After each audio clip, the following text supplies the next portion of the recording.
Our adaptive and responsive social protection programs assist our countrymen in times of dire need, reaching those in geographically isolated and disadvantaged areas. More importantly, these programs seek to develop their productive potential and bridge their capacities towards self-sufficiency. With a noble aim of breaking the cycle of poverty across the country, the Pantawid Pamilyang Pilipino program has not only consistently accomplished its annual targets, it has also proven its efficacy over the years. Mula nung nakaraang SONA, mahigit 420,000 pamilya ang nag-graduate sa programa. Ibig sabihin, sa tulong ng 4Ps, mas gumanda na ang kanilang kalagayan at kakayahang makipagsapalaran sa laban ng buhay.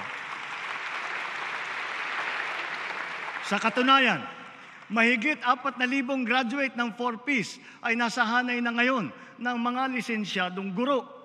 At hindi lamang yun, 35 sa mga top-notcher ng sari-saring mga board exam na idinaos nitong nakalipas na 2 taon ay nagmula sa mga pamilya na benepisyaryo ng 4Ps. Ilan sa kanila ay si Teacher Kane Jevy Cervantes ng Davao Oriental na nakakuha ng number 1 sa licensure examination for professional teachers. Isa rin si Engineer Alexis Aligado na nanguna sa Civil Engineering Board exam noong Abril ng nakalipas na taon.